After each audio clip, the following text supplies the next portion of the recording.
If you keep putting everyone else first, you'll wake up one day and wonder where your life went. The truth? Sometimes you have to be selfish, not to hurt others, but to finally show up for yourself. Being selfish has been misunderstood. It's not about neglecting others, it's about finally choosing you. In a world that rewards burnout, boundaries look like rebellion.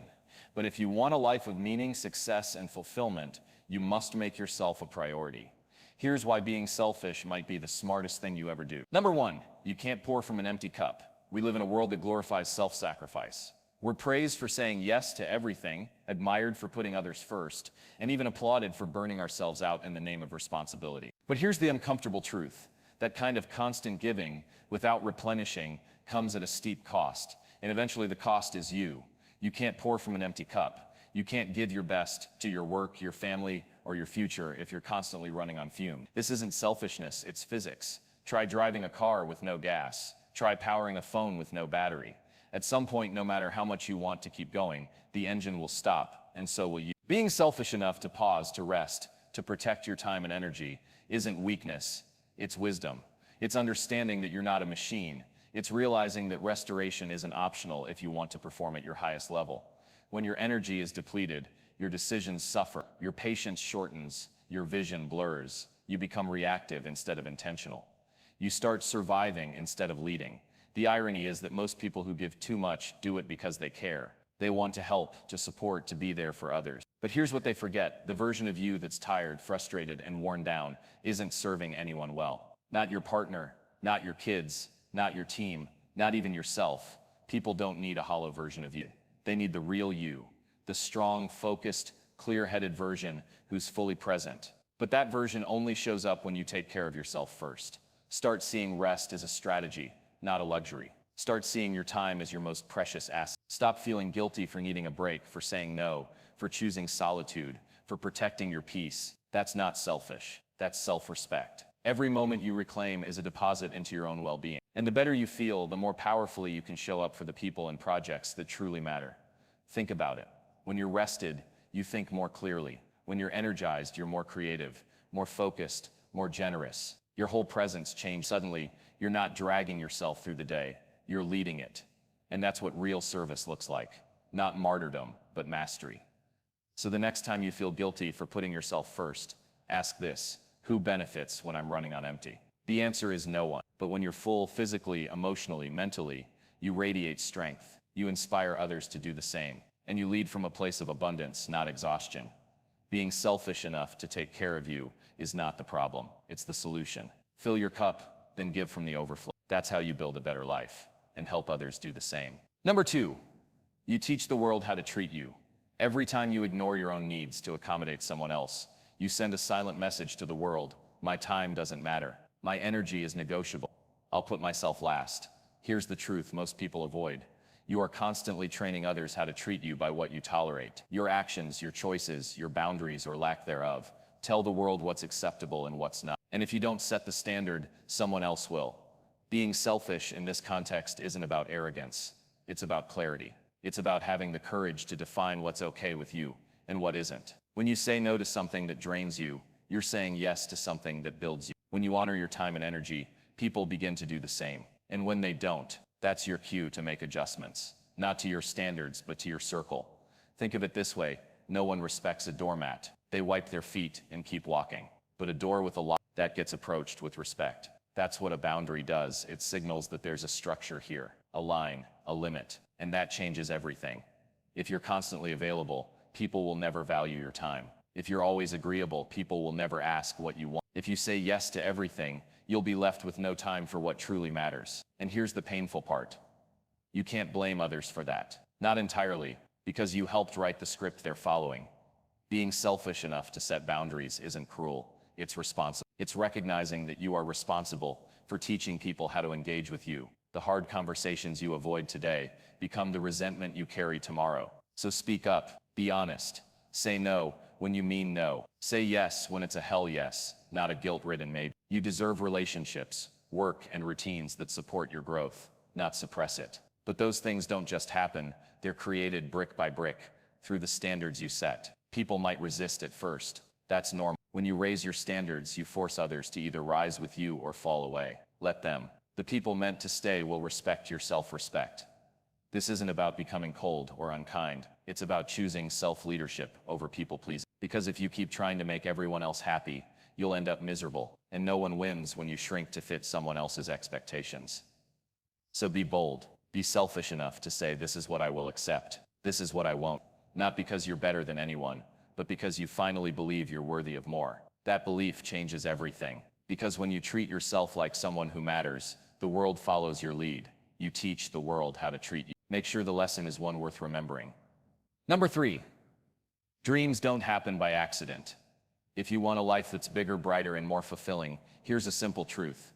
Dreams don't happen by accident. They don't just fall into your lap while you scroll your phone or get buried under endless distractions. Dreams require something far more powerful: your focused attention, your time, and your energy. And here's where being selfish becomes a superpower. Because if you give your time and energy away to everything and everyone else, what's left for your dreams? The truth is, nothing significant is ever built on an empty calendar or a drained spirit.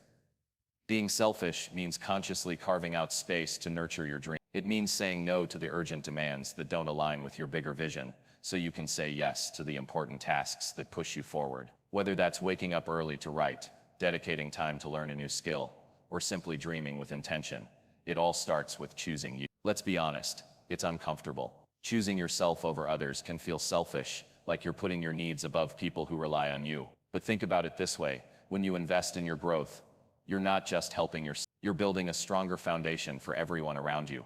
The more you grow, the more you can give, and give well. The people who reach their dreams aren't necessarily the ones with more time or resources. They're the ones who guard what they have fiercely. They treat their time like gold, knowing that each minute spent on distractions is a minute stolen from their future. They create rituals and habits that support their goals, protecting those moments like a sacred investment. This kind of selfishness isn't about being aloof or disconnected. It's about discipline. It's about prioritizing your vision with laser focus and protecting it from the noise. It's about having the courage to say no to good things so you can say yes to great things. When you do this, something magical happens. Your dreams start to take shape. Your actions become intentional. Your progress becomes inevitable. You stop drifting through life and start steering your own course. Remember, your dreams deserve your best self, not your leftovers. So next time you feel guilty for putting your goals first, remember, you're not neglecting others, you're honoring your potential. Because when you build your dreams, you build a life worth living and worth sharing. Being selfish enough to guard your time, your energy, and your focus is the secret weapon that turns dreams into reality. It's not selfishness in the negative sense. It's selfishness in the most powerful, productive way possible. And that's why if you want to build a better life, you need to be selfish. Your dreams depend on it. Number 3, dreams don't happen by accident. If you want a life that's bigger, brighter, and more fulfilling, here's a simple truth. Dreams don't happen by accident. They don't just fall into your lap while you scroll your phone or get buried under endless distractions. Dreams require something far more powerful: your focused attention, your time, and your energy. And here's where being selfish becomes a superpower. Because if you give your time and energy away to everything and everyone else, what's left for your dreams? The truth is, nothing significant is ever built on an empty calendar or a drained spirit. Being selfish means consciously carving out space to nurture your dream. It means saying no to the urgent demands that don't align with your bigger vision, so you can say yes to the important tasks that push you forward. Whether that's waking up early to write, dedicating time to learn a new skill, or simply dreaming with intention, it all starts with choosing you. Let's be honest, it's uncomfortable. Choosing yourself over others can feel selfish, like you're putting your needs above people who rely on you. But think about it this way: when you invest in your growth, you're not just helping yourself, you're building a stronger foundation for everyone around you. The more you grow, the more you can give, and give well. The people who reach their dreams aren't necessarily the ones with more time or resources. They're the ones who guard what they have fiercely. They treat their time like gold, knowing that each minute spent on distractions is a minute stolen from their future. They create rituals and habits that support their goals, protecting those moments like a sacred investment. This kind of selfishness isn't about being aloof or disconnected. It's about discipline. It's about prioritizing your vision with laser focus and protecting it from the noise. It's about having the courage to say no to good things so you can say yes to great things. When you do this, something magical happens. Your dreams start to take shape. Your actions become intentional. Your progress becomes inevitable. You stop drifting through life and start steering your own course. Remember, your dreams deserve your best self, not your leftover. So next time you feel guilty for putting your goals first, remember, you're not neglecting others, you're honoring your potential. Because when you build your dreams, you build a life worth living and worth sharing. Being selfish enough to guard your time, your energy, and your focus is the secret weapon that turns dreams into reality. It's not selfishness in the negative sense. It's selfishness in the most powerful, productive way possible. And that's why if you want to build a better life, you need to be selfish. Your dreams depend on it. Number 4, boundaries are a form of self-respect. One of the most powerful and often misunderstood aspects of being selfish is setting boundaries. Boundaries aren't walls designed to shut people out. They are doors that protect your peace and prioritize your well-being. Boundaries are, quite simply, the clearest expression of self-respect. Think about how often you say yes when every fiber of your being screams no. Maybe you agree to extra work, attend events you don't want to, or put up with behavior that drains you, all because you're afraid of disappointing others or being seen as difficult. But what happens when you ignore your limit? You stretch yourself thin, your energy drains, and resentment builds quietly inside. Over time, that resentment can explode in ways that hurt both you and those around you. Being selfish enough to set boundaries is the antidote. It's the moment you say, my time, my energy, and my emotions are valuable. Boundaries teach people how to treat you because they clearly define what is acceptable and what isn't. They create structure in your relationships, your work, and your life. And that structure gives you freedom. Without boundaries, you live reactively, always responding to what others demand. But boundaries give you control. They allow you to choose how much of yourself you give, when you give it, and to whom. This choice is a form of empowerment. It means you are no longer a victim of circumstance or other people's expectations. You are the leader of your own life. Setting boundaries also means saying no to guilt. You might worry that by protecting yourself, you're being selfish in a negative way. But here's the truth. Boundaries are not just about protection. They're about preservation. When you respect your own limits, you preserve your ability to show up fully, clearly, and kindly in every area of your life. It's important to understand that boundaries don't make you less kind or less caring. In fact, they make your kindness sustainable. They prevent burnout and fatigue, so you can continue to give with intention and love. Saying no to some things is saying yes to yourself, and yes to the people and projects that truly deserve your best. Boundaries are also a powerful communication tool. When you set them clearly, you eliminate confusion, frustration, and unmet expectations. You stop trying to read minds or guess what others want from you. You give everyone a clear framework that creates respect and trust. Remember, boundaries aren't built overnight. They require practice, courage, and sometimes difficult conversation. But every time you assert a boundary, you reinforce your self-worth. You teach the world how valuable you are. And in doing so, you create a life that demands respect, not through force, but through clarity and confidence. So if you want to build a better life, start by being selfish in the best way possible. Set your boundaries, protect your time, honor your needs, and watch as your world transforms. Not because you closed the door, but because you opened the right one. Number 5, people-pleasing is a form of self. At first glance, people-pleasing looks noble. You say yes, you help out, you go the extra mile, you do everything in your power to keep the peace and avoid disappointing anyone. But underneath that smile, there's a silent cost. You are betraying yourself. Every time you silence your own needs to meet someone else's expectations, you chip away at your authenticity. You disconnect from your values. You ignore your gut. And slowly, without even realizing it, you become a stranger in your own life. Always adjusting, always performing, always exhausted.